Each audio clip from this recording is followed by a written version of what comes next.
One of my key phrases is only do what only you can do. If businesses can stick to their knitting and use experts who are good at all the different areas, it's not their skill set, the better.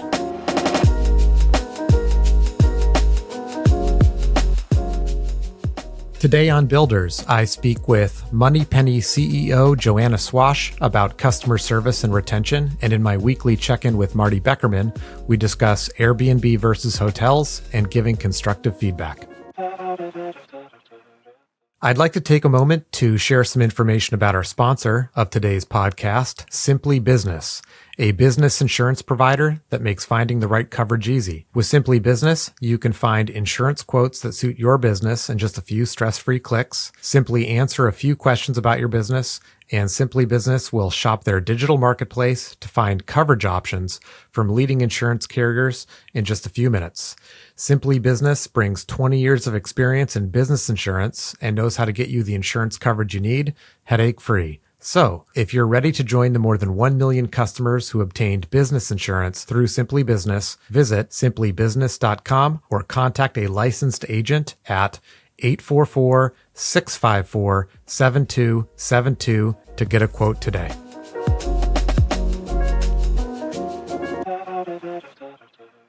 All right, here with Marty, this time in person, live, together at last, not over Zoom. Nice to see you. Great to see you in person, John. We're going to talk about a couple of the stories you're covering. One is about Airbnb and hotels. Do you stay at an Airbnb or a hotel generally? I usually do hotels, not Airbnbs, because I've had experiences with Airbnbs trying to find the key in a lockbox, and it's raining and it's cold, and I can't get the combination. And I just know with a hotel, there's going to be an open lobby with someone there who's going to hand me a key card. Yeah, and it feels like Airbnb has been a media darling, an entrepreneurial growth story, a builder story for a long time. I know that during COVID, I was very intent on staying at Airbnbs with my family. You get a little bit of isolation, get a little safety, maybe as opposed to hotels. But I stay at hotels more now too. And you covered a recent poll or study done by Boston.com about what travelers prefer these days, right? Travelers have boomeranged back to hotels. Airbnb was huge in the 2010s, but the combination of rising prices, cleaning fees, having to do chores, having to clean your own bed sheets and pillowcases, people are just like, if it's going to cost the same as a Marriott, why not go to the real thing? It is true that if the checkout instructions are longer than like 30 words, I'm pretty annoyed. I think that's why people are going back to hotels. Even though Airbnb is still making a lot of money, there's still a lot of people going to Airbnbs. The people that are getting hurt the most from this trend are Airbnb landlords, Airbnb or entrepreneurs, who, there's so many people in that game now. So many people have bought properties to rent them out that they're competing against each other. Individual owners are not making that much, even though the company itself is. Some of them are down 80% year over year because there's so much competition, and it's only getting harder with rising interest rates, and cities are starting to look at actually limiting Airbnb ownership because it's hurting the housing market for people who live in cities by driving up costs. Right, and if you live in like a condo building or something, and half of it are now people that aren't going to be your neighbors, but sort of like fly-by-night folks, maybe their HOAs are cracking down on that. Sure. I mean, I don't mind living around the fly-by-night folks, but I don't even know what that phrase means. Just seemed appropriate. I've been known to fly by night. I don't know what that phrase means either. Anyway, okay. So we're going to move on to the next thing, which is about feedback. And how do you take feedback? Do you like feedback? I like praise. I like unlimited and unqualified praise. Yeah. Marty, you're such a hard worker. Marty, you've had so many gains at the gym this month. Right. I'm pro praise. I like undeserved praise in addition to deserved praise. Sure. But I was more talking about like critical feedback. How do you react to that? I guess your child's too young. My children don't really love feedback. How do you do with feedback? Well, I mean, it is an important part of managing people, and feedback makes us better when it's not delivered in a way that crushes our self-esteem and souls. So yes, but we need to get better. And so you assigned to one of your writers how to give feedback using some inspiration. Right. She's a huge fan of the Great British Baking Show, which is back for a new season. And she was talking about how the host of that show, Paul Hollywood, delivers feedback in a way that's honest, but also boosts contestants' belief in themselves and their ability to bake the perfect cake. Well, what percentage of the success in his feedback comes from the British accent? And then how much of it are these tips that the writer provides? I think anything in a British accent is usually better. Okay. But yeah, so our writer is saying that Paul Hollywood is really great at identifying things people might not even know they're good at. Saying you did a great job in the souffle by doing X, and they'd be like, I did, and that gives them confidence in their own ability and the ability to focus on that one skill and make it even better. But Paul Hollywood will also be in a kind of Simon Cowell way, sometimes very honest about here's what you did wrong, which is also what people need to hear sometimes. In order to realize that they have an area for improvement. Right on. All right, well, thanks. Well, we'll tune into the newsletter, and I'll talk to you next week. Thanks, John.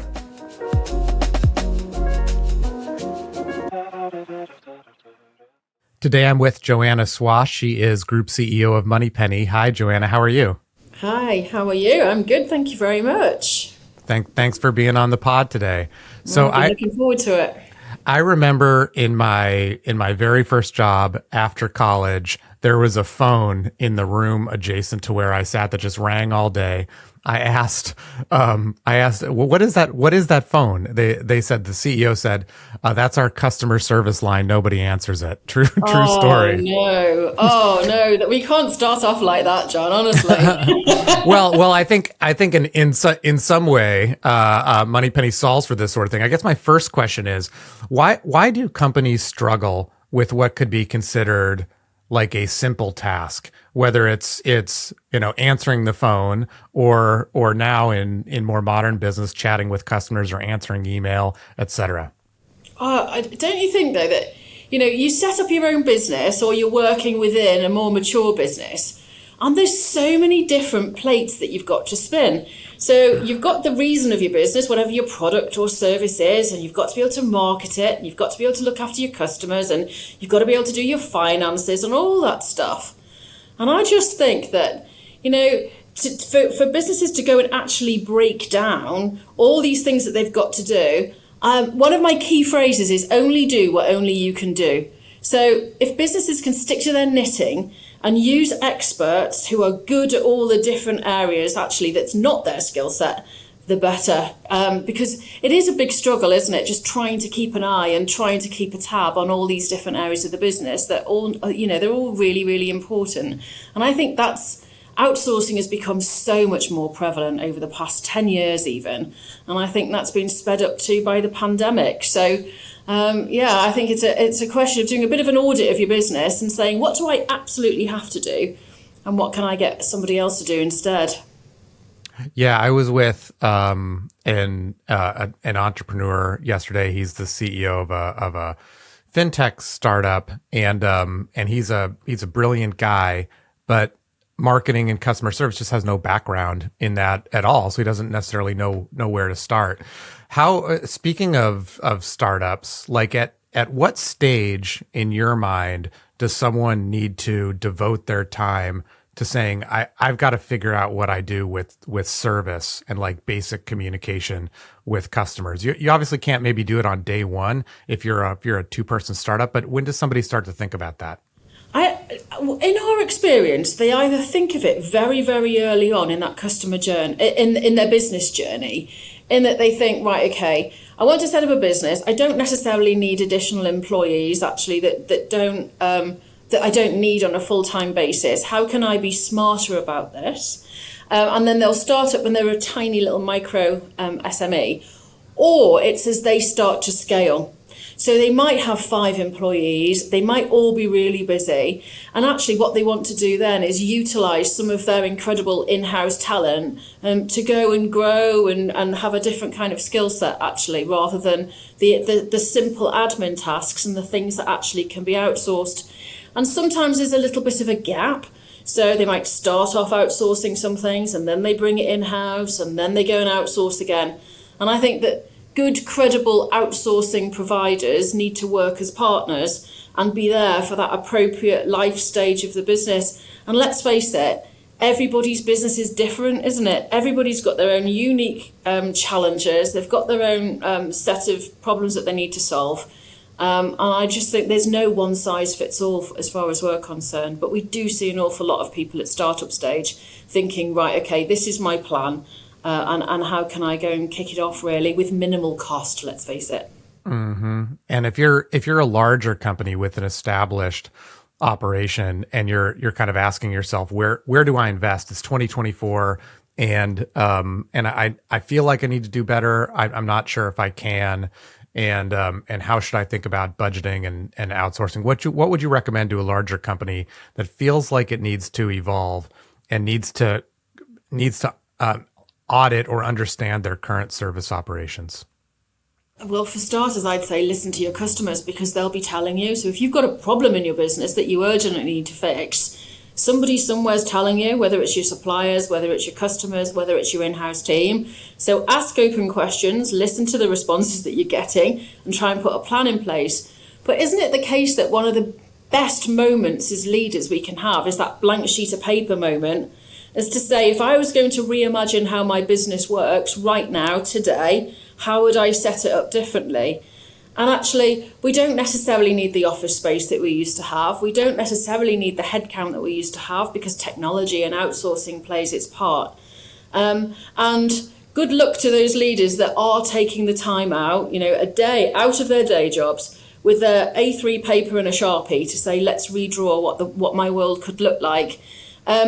So ask your customers, look at your data. Everyone's got data. We've got data coming out of our ears, but what's the point in having data if we don't use it to tell stories, to draw conclusions? So I think we're all surrounded by this information. Sometimes we're too busy for reality. We like to keep our heads down. We're just in delivery mode. But it's so important, isn't it, that we just take that step back sometimes and have a think about what the alternatives might be. Yeah, no question. I agree with that. And I want to talk a little bit about what Moneypenny does specifically. And I guess maybe to get into that, one of the concerns I think that I would have, or a typical business would have, in thinking about outsourcing some customer service or some service or operations function is like, I have a brand, I have a personality, I have a vibe. How is another company going to represent me authentically? And so one question is, how do you do it? But the other question is, do you have like a piece of data that's sort of like specialization, personalization that benefits someone's business? So, how do we match the right business with the right receptionist at Moneypenny? That's all on personality. Because every business is different. Every business's brand is different. Their personality is different. What they want from their customers is different. How they want to deliver customer service to their own customer base is there's a wide variety of ways that can be done. And so I see it as my job to make sure that we understand our customers' needs well enough so that we can match the right personality to the right customer. And then you don't have to script, because actually what happens is that somebody naturally understands what the objective is of a telephone call or the objective is of a chat. Because if you can understand your customer base enough, then you know what the objective is. You know what I need to do from a telephone call, because you can actually put yourself in your client's shoes. And the more we can think and act as our clients and think and act as our own people internally as well, then actually the better service that we can deliver for them. And a follow-up question to that: how do you know out of the get-go when you've assigned someone to a company? What are like your KPIs or measurements to know if something's working? If, like, there's a fit. I kind of think, like, if I go to a doctor and you don't right off the bat, like, is this going to be someone I want to have a long-term relationship with? Yeah, so straight away, it's all about getting that relationship started straight away and just making sure there's an emotional connection between the business owner or the management team there and the people that we're trusting to go and take those calls and chats and be the front face of their business. So number one is, what's the feedback from the receptionist? Have they got a nice relationship? Do they feel like they're the right person? We'll always go and do CSAT questionnaires with the clients as well. So are they happy? What kind of feedback are we getting from a data perspective? And our account management team as well, we're all asking open questions and saying, how can we be better? Tell us one thing that we can do for you so that actually we can be a better supplier, better partner, and just make sure that we get it right. I think it's the same as in our personal lives, isn't it? If we can all have open, honest, trusting relationships with people, whether that's personal, work, with our customers, then actually we find out all the truths then that we need, don't we? And again, as long as we're listening to them, as long as we're putting actions in place as a result, then I think we need to use the wide variety of data and feedback at our fingertips. Yeah, no question.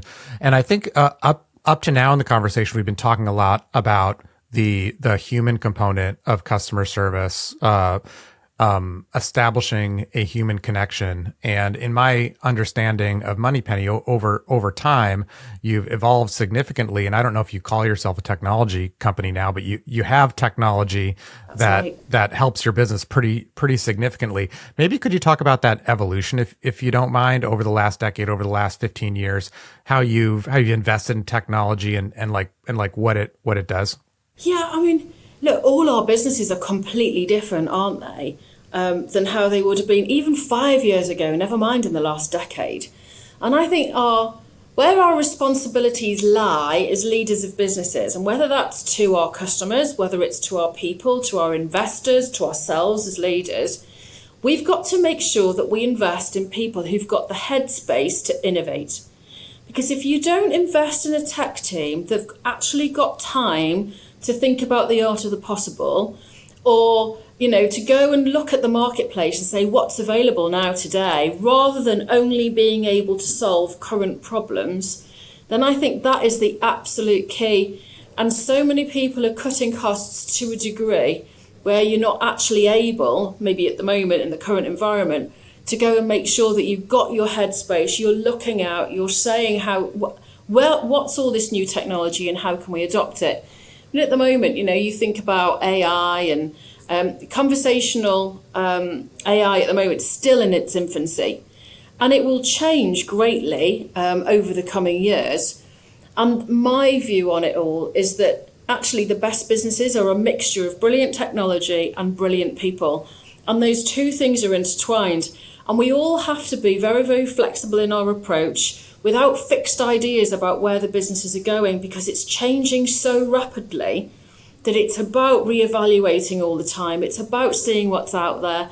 How can technology make us more efficient? How can AI deliver a better service to our customers? How can conversational AI in the future deliver a different kind of service to our customer base than we've actually got at the moment? So for me, invest, keep your eyes open, don't have a closed mind about it. Think about the art of the possible and put yourself in all the different shoes to make sure that actually we're seeing situations from lots and lots of different angles. And then how are you using conversational AI with your customers today? Are they is it like some of the chat is being done by that and some of it's being done by humans? Am I thinking about it right? At the moment, yeah, it's a mixture of technology and humans, and there will be an element that clearly we're delivering chatbots, for example, and more of the automated services too. But at the moment, most of our products are actually the mix of technology and people, and that will shift over time. And I also think, our approach to efficiencies and productivity, for example, is about making sure that we're building it into our systems, into our current systems, ensuring that actually we've got the platforms and the foundations that we can keep building all this new technology and actually make our people more efficient and more knowledgeable so that we can do a better job for customers. We are finding that over the years, call durations are increasing, and it's because, the normal run-of-the-mill calls are being automated. The easy stuff, it's not a problem, go and send that to a chatbot, go and send that to automation. But when somebody actually comes through to a real human being, those calls are infinitely more complicated than they used to be as a percentage. And actually, it's about delivering that red carpet treatment to those edge cases that can't be automated, where maybe the technology from wherever it's come from hasn't answered the customer's question. So in order to deliver top of the range, top class customer service, those human beings then have to be brilliant human beings, able to use their initiative, but really well and truly supported by the very best in AI and technology to be able to give them the information at their fingertips that they actually need. I totally agree with that. And the call duration anecdote is really interesting because I think that rings true for me. I can think I'm a frequent flyer. I don't call my airline of choice that often, but when I do, I have a hairy problem. and I want somebody who knows how to solve something that I know is an edge case for an airline and to do it quickly. Yeah, that's right. You could have been through every single level of automation, and then as a consumer, you're getting frustrated there, and you're just thinking, just let me talk to somebody. Put me through to a real human being. And those real human beings, then they can't be mediocre. They have to be absolutely top of their game. And how do you think about like personalization? McKinsey studied personalization quite a bit. They have an interesting stat as it relates to customer acquisition, which is that the highest performing companies in a sector generate 40% more of their money from personalization, than lower performing companies. But I would think the same thing would apply to service. I mean, I think we all know it costs more to acquire a customer than to keep a customer. And so so you've got to keep customers to keep your business going. And anyway, it's sort of a long-winded question, but with calls that I make or chats that I make, when someone establishes a connection to me right away, it could be simple. Like I call that airline, it already knows I'm a frequent flyer. It already knows who I am. And so it just routes me to someone faster. They know I want to talk to an agent. They don't put me through the long tree. So I guess how do you react to that? How should customers think about personalization? I think we are all consumers. We are all humans, and we all want to feel special and loved, don't we?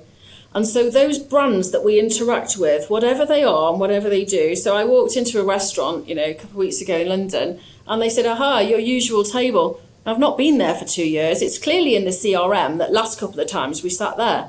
And actually, it does make you feel special, although I know it's on a computer system. I know she hasn't remembered me, but it's just that moment of thinking, oh, that's nice. And the more moments like that you can create, those little wow moments, I think the better.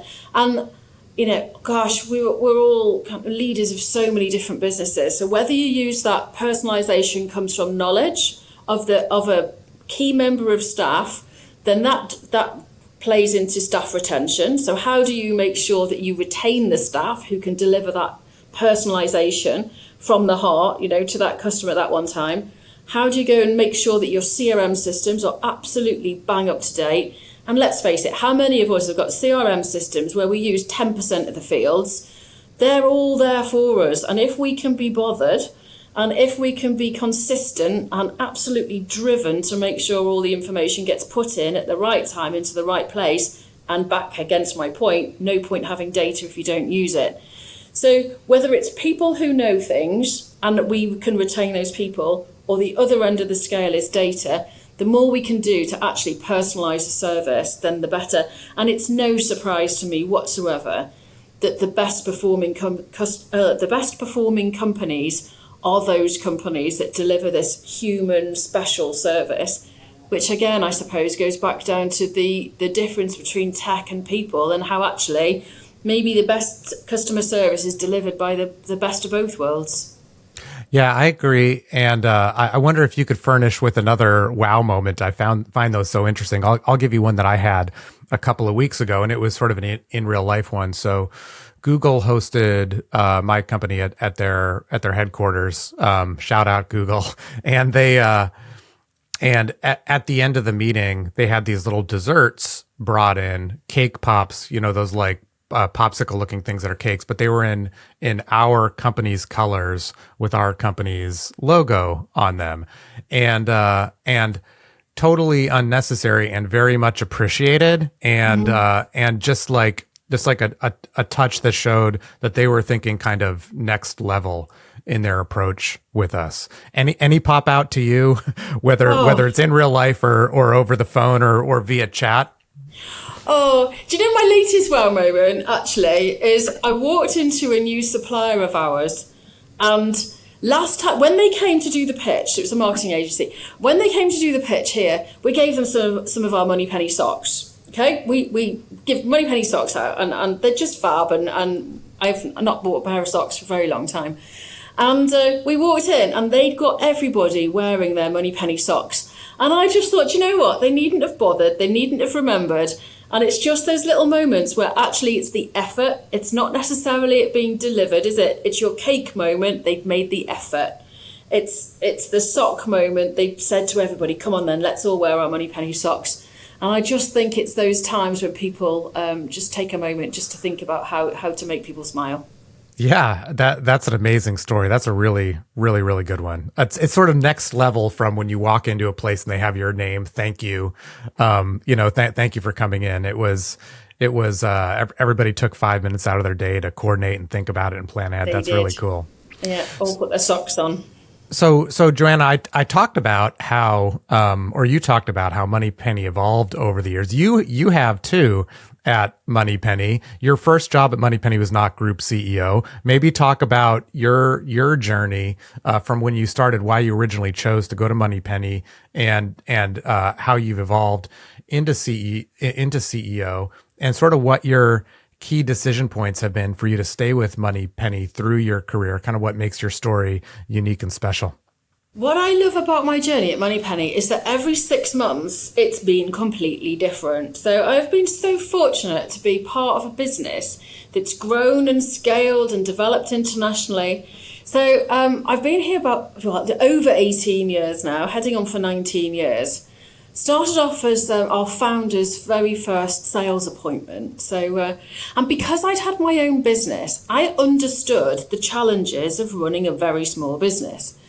And when I realised that something so simple as outsourcing your telephone answering, as it was then, it was just the telephones, could actually mean that you can, as a business owner, focus on what you do best. And I knew that the people that we had were the very best people available, and that our customers trusted them with it's almost the equivalent of giving somebody your front door keys, isn't it? There you go, here's my telephone, you answer it whenever you like. And so what I've loved about my job is, number one, the contact with so many different businesses, so many different business leaders, everyone's stories, and don't we all love other people's stories? So I've loved that, and I've loved the fact that we deliver what it says on the tin. And whether or not I go to big magic circle law firms who now outsource in their entire switchboard to us, and we look after the live chat on their website, and they trust us with their brand, and small businesses where you're doing a presentation in a room and people put their hand up and say, I'm a client and I think you're great. That I absolutely love how proud that makes me of the job that our people do every single day, consistently, a good job for our customers. And so I think that's what I've really loved about it, is that I love representing a product that works. I love representing a product that helps businesses grow. And I've grown, and I've been in all these different situations that, quite frankly, I've thought, God, I can't do that. I'm not capable of that. And look where we are, we've got 1,200, 1,300 people across the UK and the US. We're acquiring other businesses. We are, creating innovative products. We are sometimes flying by the seat of our pants, but aren't we all sometimes, And we all went through look at some of the high points and low points, Pandemic, for instance. 2020, if you said to me, what's your biggest problem? It wouldn't have been create a home working solution in 2 weeks flat, because I never thought that our legal clients or these big accountancy firms would ever let us have a hybrid working model that allowed us to answer their calls at home. I never thought in a million years that they'd allow us to do that. So I think, we've been through all these different changes. We've changed as people as a result, I'm sure.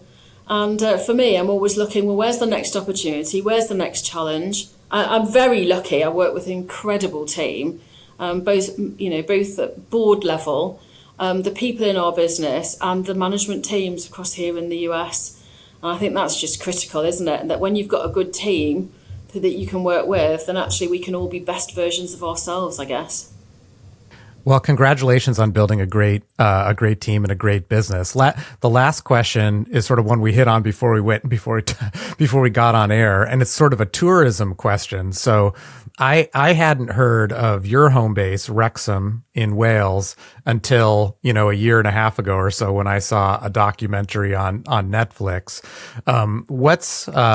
What's it been like, the attention over the last 18 months? Is the documentary true to Wrexham in your mind? The Ryan Reynolds doc about owning the team, and then what would you suggest if someone makes the trip as a tourism stop when they visit you? Oh, it's completely changed. So the amount of people now that I talk to, they've actually heard where Wrexham is. I've never had that apart from the last 3 years, So that's a completely different game for us now. No, it's incredible. And my son actually works at the football club, and they have visitors just rocking up from all over the world. And it seems, people get on a plane, they come to the UK, they go to London, they go to Windsor, and they come up to Wrexham. And I think that's just extraordinary. It's done the most amazing things for the local community. We've always had a really tight local community anyway, with a really nice culture. And to go and have some kind of recognition like this from it's the world's oldest international football club. It's just incredible, really. And Rob and Ryan have done wonders, and they are marketing geniuses as well, aren't they? Let's face it, they can take a brand and really go and put a spin on it. So the football games are incredible. And everyone should be watching season 2 of Welcome to Wrexham now, I guess. Yeah, for sure. Love it.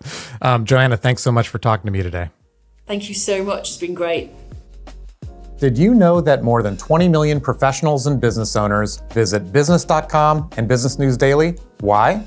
It's the best place for resources, advice, and information about how to grow your business. And if your goal is to reach our audience, you should become one of our lead partners, sponsor a section of the site, or sponsor even this podcast. Reach us at business.com/connect. That's business.com/connect.